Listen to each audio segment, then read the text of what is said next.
ظہور قدسی، صبح سعادت۔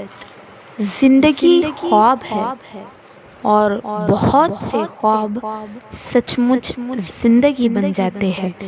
ہر کسی کو ایسے سچے خواب دکھائی نہیں دیتے۔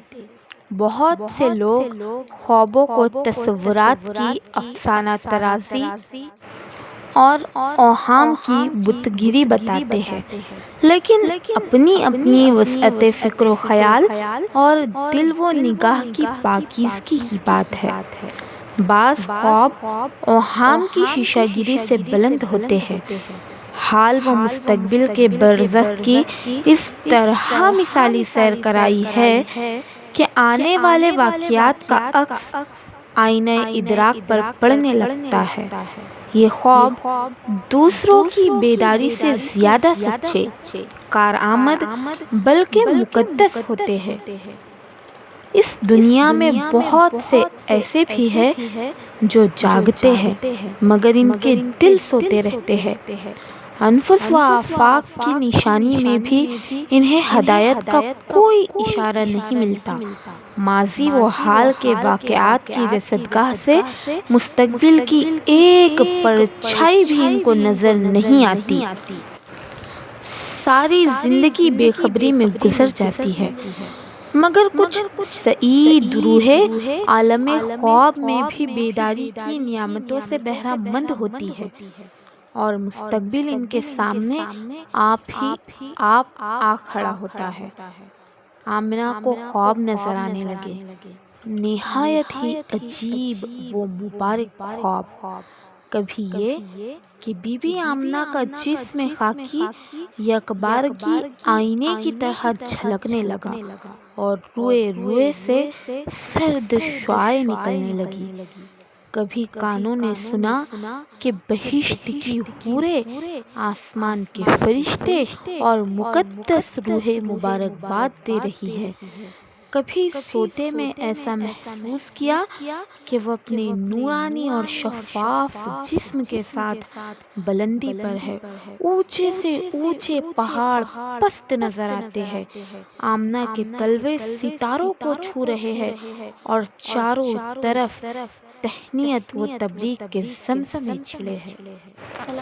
دستور کے مطابق قبیلے کی عورتیں آمنہ کی مزاج پرسی کے لیے آتی تو انہیں کچھ ایسا نظر آتا جیسے بام کعبہ سے لے کر عبداللہ کے گھر تک نور کا شامیانہ تنا ہوا ہے، جسے کافوری شمعوں سے زیادہ اجلے اور روشن ہاتھ تھامے ہوئے ہے۔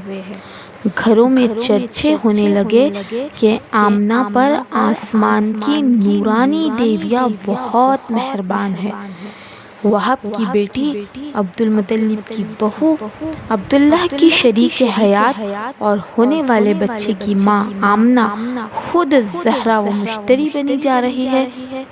اے لو، ستارے زمین پر جھکائے، یہ آج کیا ہو رہا ہے؟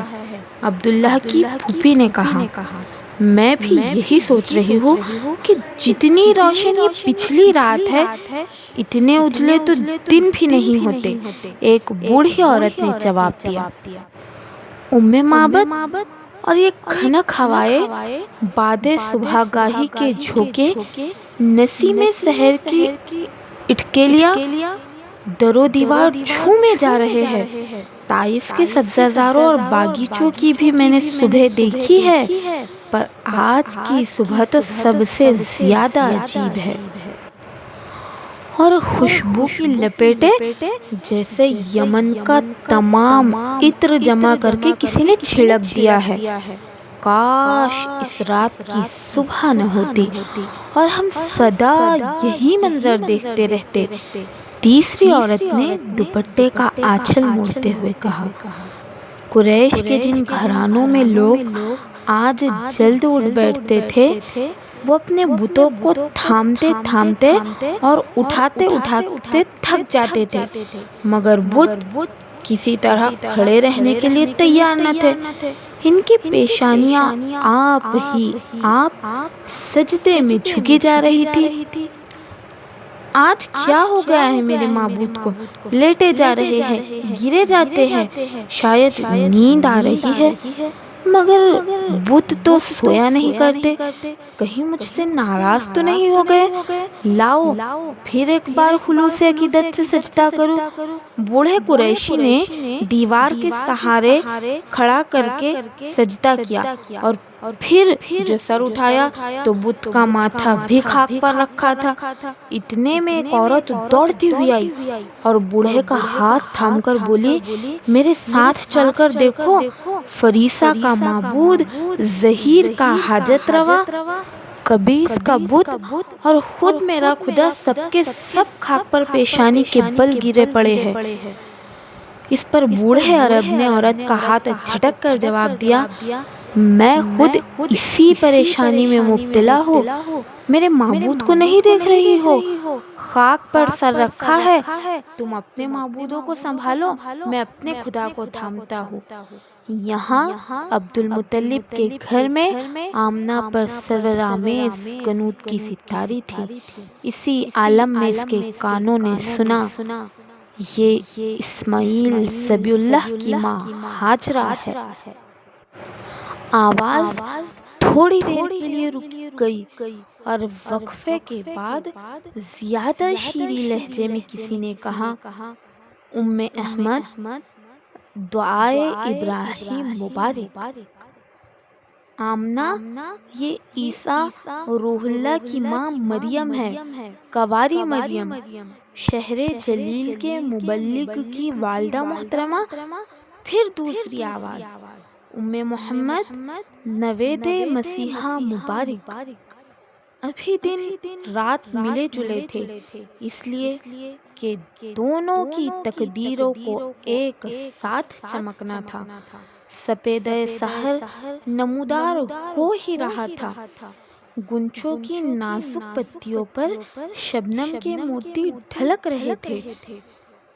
سر و شمشاد نے پھولوں کی مہک پا کر انگڑائی لی، طائران خوشنوا کے چہکاروں سے تمام فضا نغمہ زار بن گئی۔ جنت آج سچ مچ زمین پر اتر آئی تھی۔ مینا کی وادی، مروہ کے سنگریزے، قبیس کی چوٹیاں اور عرفات کا میدان نور کی جھلکیوں میں جھم جھم کر رہا تھا۔ ستارے جھلملا رہے تھے، کلیاں چٹک رہی تھی اور پھول مہک ہی رہے تھے کہ اتنے میں گھر کی عورتیں خوشی سے بے تاب ہو کر پکاری، کوئی عبد المطلب کو جا کر مبارکباد دو۔ عبد المطلب اس مزدے کو سنتے ہی تیزی کے ساتھ آئے، خوشی کے مارے پاؤں بہکے بہکے پڑ رہے تھے۔ عبد المطلب کے رخساروں کی جھریوں میں مسرت جھل مل کر رہی تھی۔ آمنہ نے فرتے غیرت سے چادر منہ پر ڈال لی۔ عبد المطلب نے پوتے کو دیکھا، پیشانی کو چوما، ان کی آنکھوں میں بجلیاں سی چمک رہی تھی۔ سید القریش، اتنا نورانی چہرہ آپ نے آج تک نہ دیکھا ہوگا۔ عورتوں نے یک زبان ہو کر کہا، لا ریب، نہ صرف میں نے، شاید دنیا میں کسی آنکھ نے ایسے جلوے نہ دیکھے ہو۔ چاند، سورج، کہکشاں، قوس قزح، پھول، گنچے، حیران ہوں کہ کس چیز سے اس نونہال کے چہرے کو تشبیہ دوں۔ اس کے حسن و جمال کے سامنے تو یہ سب پھیکے اور بے رنگ ہے، اور یہ باتیں مجھ سے محبت نہیں کہلوا رہی ہے، یہ حقیقت ہے جو عبد المطلب کی زبان سے آپ ہی آپ بول رہی ہے۔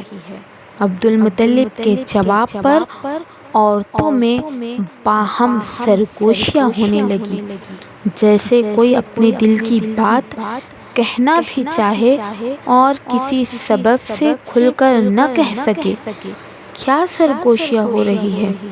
اچھا، گیت گانا چاہتی ہو؟ میں چلا جاؤں؟ مجھ بوڑھے کے سامنے دف بجاتے ہوئے شرم آتی ہوگی۔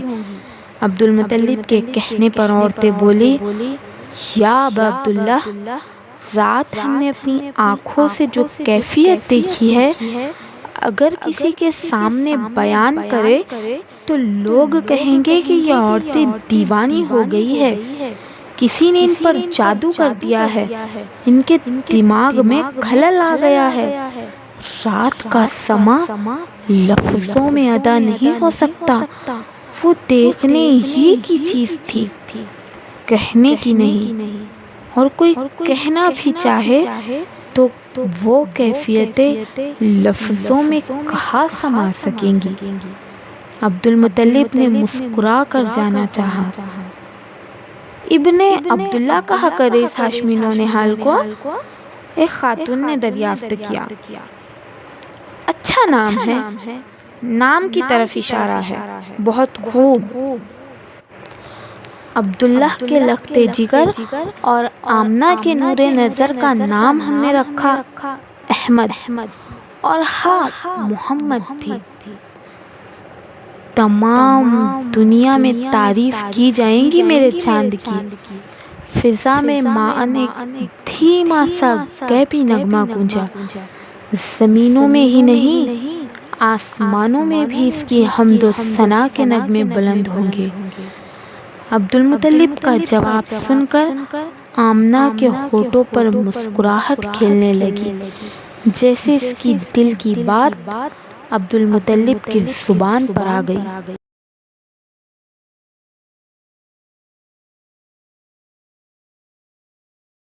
تذکرے۔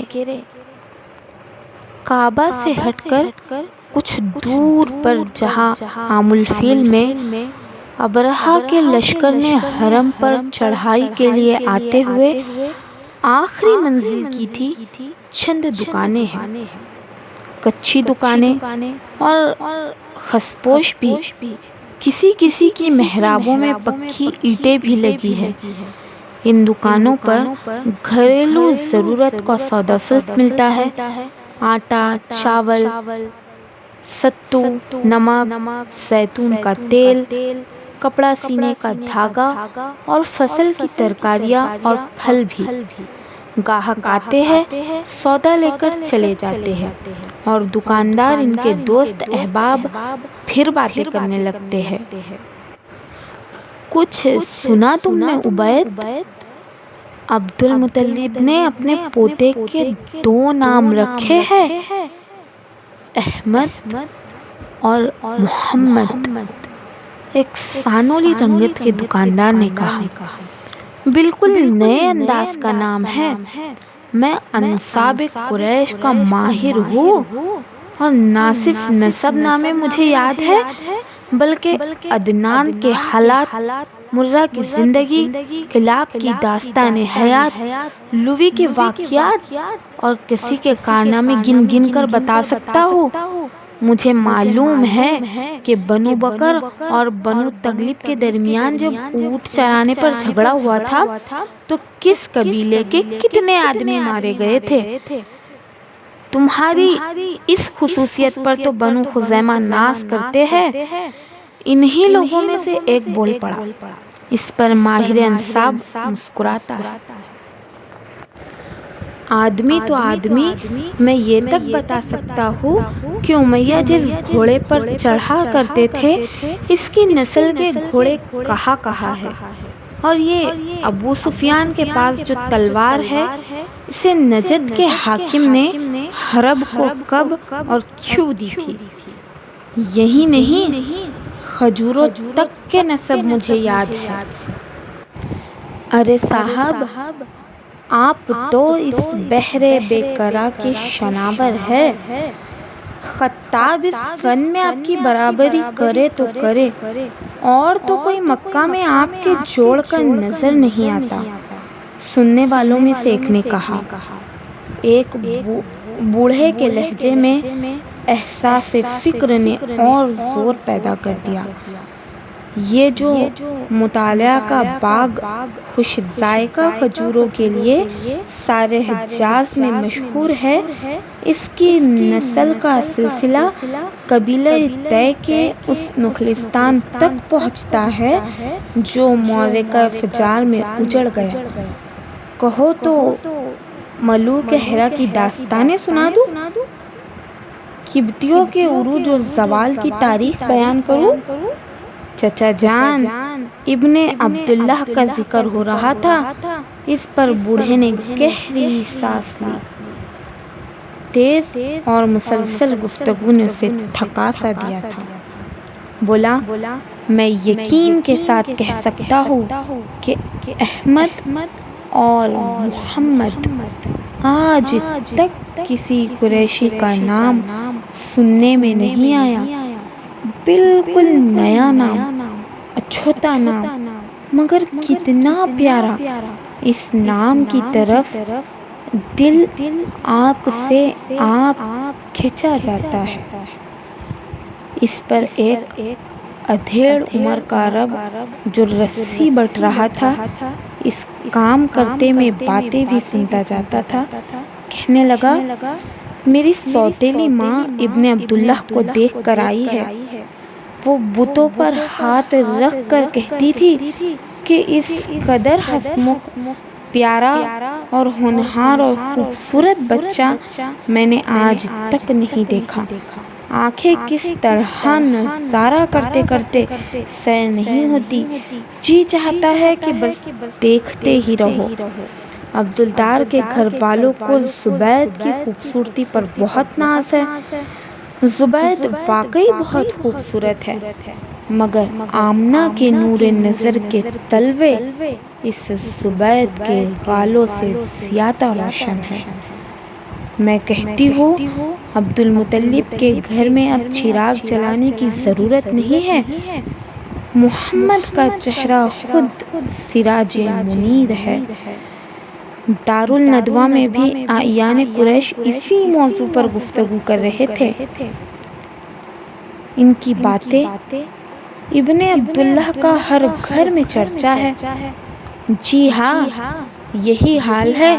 امیہ نے بیٹا پیدا ہونے کی خوشی میں سارے مکہ کی دعوت کی تھی، مگر یہ شہرت اور قبول عام تو اسے بھی نصیب نہیں ہوا۔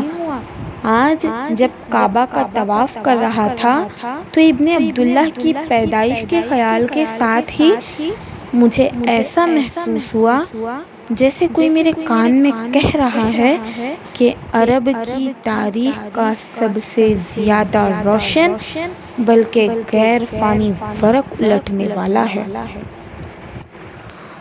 اور میرا خواب آپ لوگ نہ سنیں تو اچھا ہے، آپ کو دکھ ہوگا۔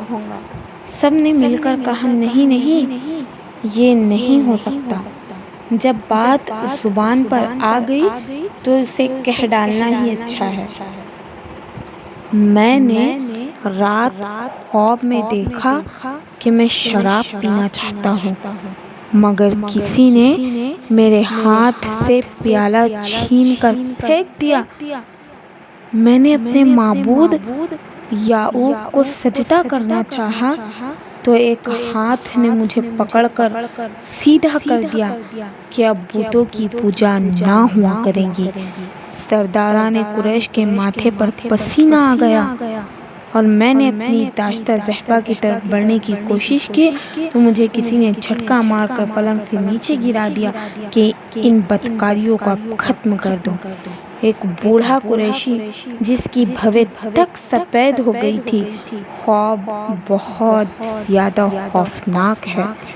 میں نے بڑی بڑی خونریز جنگوں میں پامردی کا ثبوت دیا ہے اور کبھی ہمت نہیں ہاری، مگر نہ جانے کیوں اس خواب کے سننے سے دل بیٹھا سا جاتا ہے۔